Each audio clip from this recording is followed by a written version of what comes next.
very London. Okay, it's time for our last invited poet now, who is Rebecca Perry.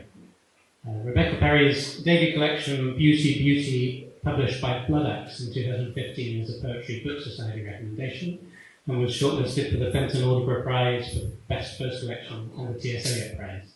She co-edits the online journal Poems and Witch. Please welcome Rebecca.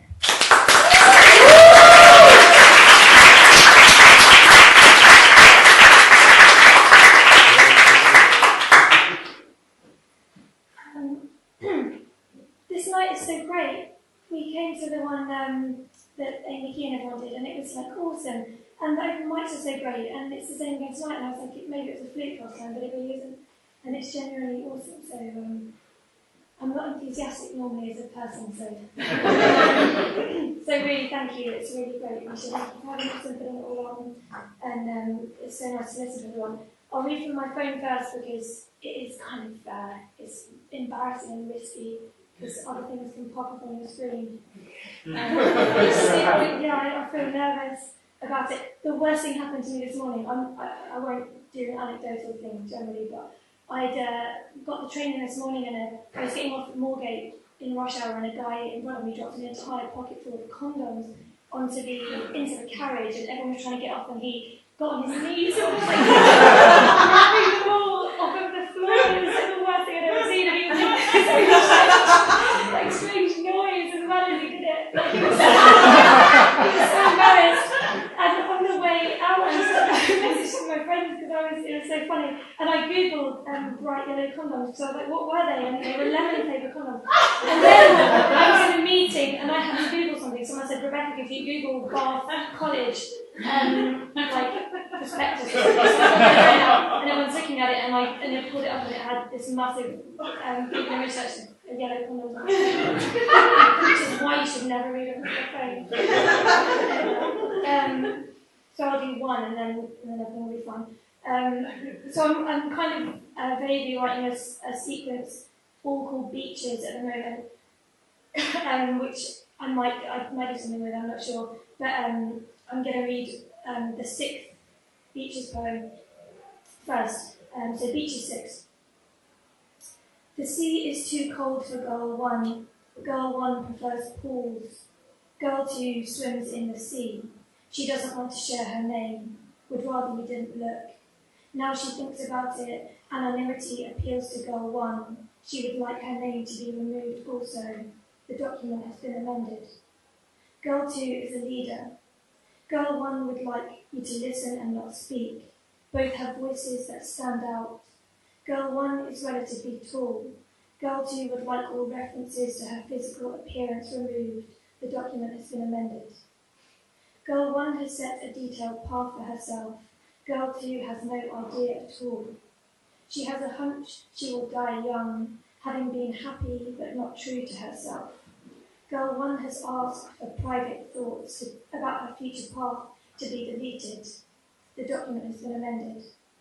Girl 1 and Girl 2 share many beliefs, but are very much individuals. They have, for example, very different ideas about what constitutes too cold water. As such, they have requested to always appear on separate lines. The document has been amended. You know, Girl 1 loves the feeling of water, but Girl 2 loves it in a significantly different way.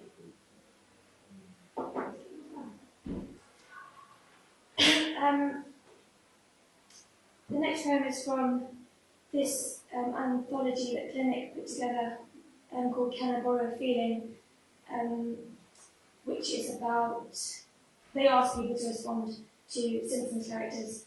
So there's some artwork throughout and mostly, I think it's all poetry actually, but they sort of said pick a character or use a character and write something. So I chose Millhouse.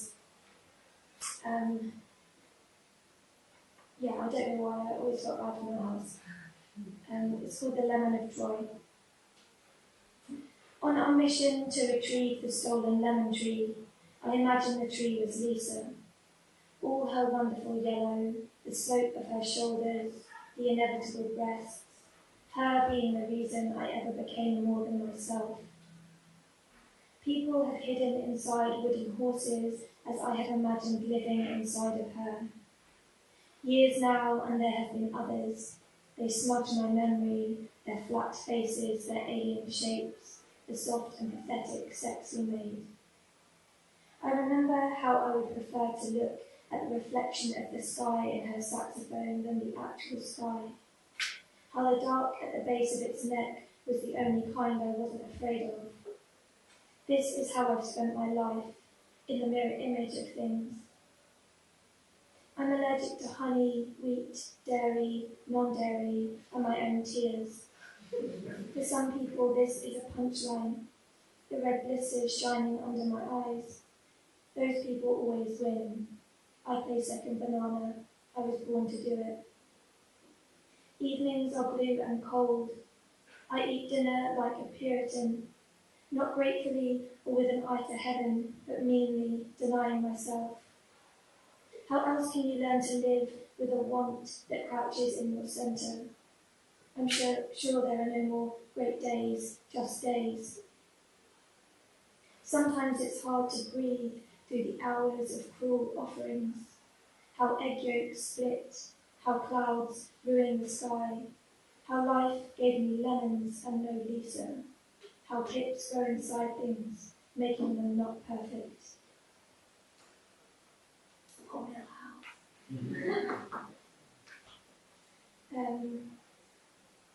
Or I read yet one.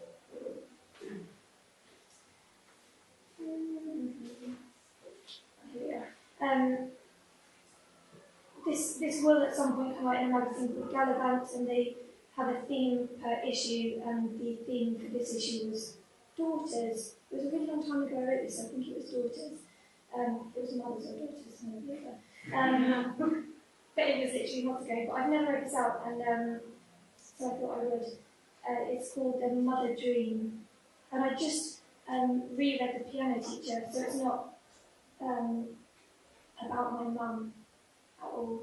My mum always gets mortified if there are things that seem like they might be about her. So it's, Mother Dream. Daughter, the door is open. For once, leave the rain cloud outside. Learn how to get along with offal for the sake of your iron levels. Squeamishness will get you nowhere in this life. I spare you this obsession with the surface of things. Have you ever witnessed a baby being dragged from between the legs of a woman?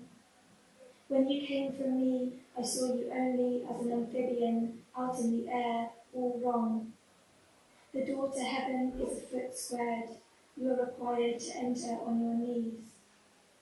The men you are choosing to love, I don't know what to tell you. Your skill for flower arrangement has always been valued in this house. You give randomness its whole particular beauty. A mother gives for the entirety of her life, and her heart is clawed out of her chest.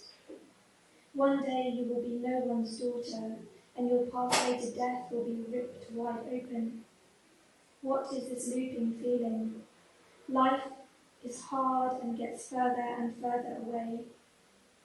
One day you will look at your hand holding an apple or a television remote, and you will think, whose hand is this? You have become disgusting to yourself. Daughter is a word I have always loved to say aloud. Say it now to me before the rain comes in.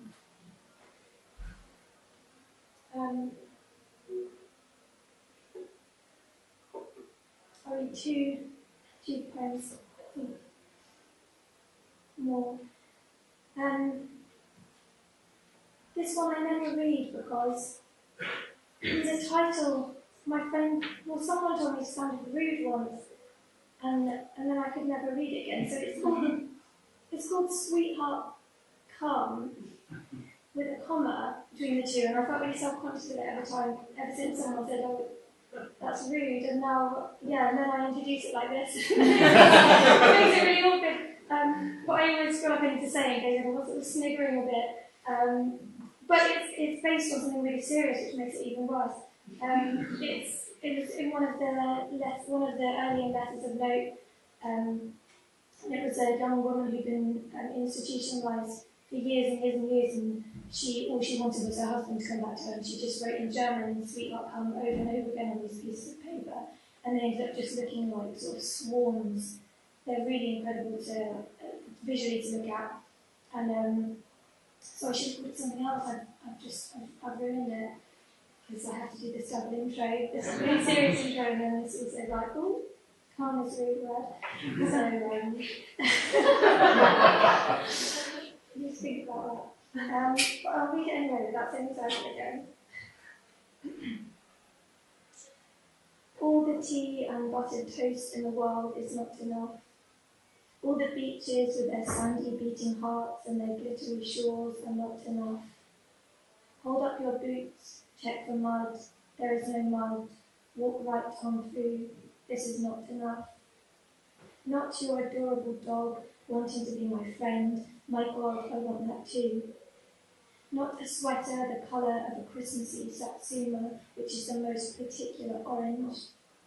Not most love, which is weak, like the crumbling root of a grey tooth, or the Georgian windows, or the plants that welcome you home like a litter of green-tongued puppies. The couple who can walk and kiss at the same time and not lose balance, not even the sad panda at the zoo chewing into something resembling happiness finally. Not getting first time round, which is the soft eye of the coconut. The friendliest looking lemon cake in all the world, dedicated to you and you alone, is not enough. Not your scratch card or the fruit flies hovering around a bowl of sweet brown bananas and snow-peaked oranges, not that. Just, sweetheart, come to me in a swarm of insects pulsing through the sky. Sweetheart, come and settle at a place near me. And the last one I wasn't going to read until John read all of his collage. You call them collage? I was going to say poems that you steal stuff from what you That's plagiarism. No, That's what you're after. Yeah, sampling. Yeah. You come to what you come with? What should I say? I don't know which ones you're referring to. Just where you take ones. Where you just mix up. Yeah, appropriate. Appropriating. Is that okay? Yeah. Okay, anyway. It's on me and not you. I wasn't going to read this anyway, but after John's astonishing offering. Sampled Shakespeare and others, I thought, oh, this seems like a nice thing to read, and also I don't read this very often either. So this is a longer but not super long poem, and I've taken loads of lines from Anne Carson's The Glass Essay, and it's like 40% Anne Carson and 60% me, which is great because you can hear lines and be like, whoa, and you don't hear so. And then always Anne Carson. People have tweeted about this and they're like, oh my god, and it's always the Anne Carson lines, which is amazing, as it should be, because she is unsurpassable. So there is, of course, an epigraph from The Glass Essay, and it's called A Most Satisfactory Dream Life. But what love could be prior to it? What is prior? What is love? My questions were not original, nor did I answer them. Night drips its silver tap. At 4 a.m. I wake, silent and brilliantly lit, the bare blue trees. My face in the bathroom mirror is all the ways I hope I am not myself and discover I am, over and over again.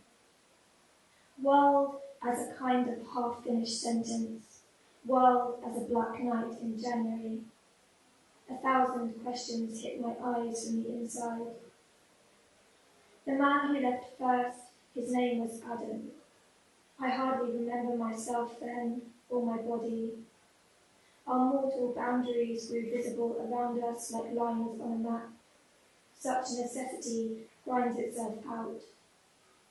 Love as eyes, stars, inside, outside, actual weather. Love as the bars of time which broke. I stood on the edge of the conversation, snow covered us both.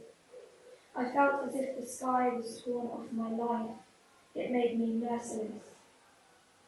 World as I am surrounded by the idiocy of men. World as why all this beating of wings. World as this melon is grainy, not a good melon. In the silent kitchen, I tap a pomegranate free from its skin with a spoon. Jewel, spaceship, abundance. Desolation as watching the year repeat its days. Desolation as scooping up blue and green lozenges of April heat a year ago in another country. A great icicle has formed on the railing of my balcony. It seems to me like a perfect metaphor for heartbreak, how it grows. I am cold and without clothes in the orange light of the railway line creeping behind my house. I am not a melodramatic person. It would be sweet to have a friend to tell things to at night. Stored up secrets have etched themselves inside the ice. Last week, a woman was crying beside me on the bus. I willed my body to generate heat for her. This felt like a common reaction. I tried to wear my own absence of heartbreak lightly. World as girls are cruelest to themselves. World as my knees are cold inside my clothes. World as a blue hole at the top of the sky. I have a photograph taped to my fridge of my grandmother. In the hospital, distinctions tended to flatten and coalesce. Biscuits, curtains, post windows, buzzing light. Sickness as dream tales and angry liquids. Sickness as I am interested in anger. I boil a kettle and carry it to the bar. The tap gushes out. I am avoiding my own eyes in the mirror. It has always seemed unwise to contemplate your face in the short time following waking. Promise as the stunning moment one's lover comes in and says, I do not love you anymore. Promise as my heartbeat travelling through the water. I like to believe that something of the heart of a woman who lies on her back in the ground is trembling through the bathwater. Love as the smell of limes and roses blowing in the window.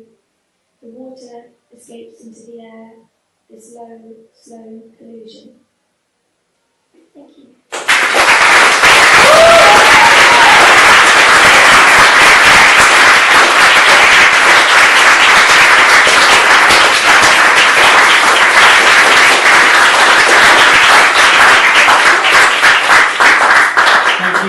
Rebecca, thank you to all of the fantastic poets that read tonight. It was a really fantastic standard again. I thought I was so pleased with it. The next is going to be on the 10th of May. The lineup for that night is Eric Langley, Alex McDonald, Martha Sprackland, and Chrissy Williams. So that should be another really great one. Do come along to that. Do follow us on Twitter and on Facebook, and do stay behind and have a drink with us.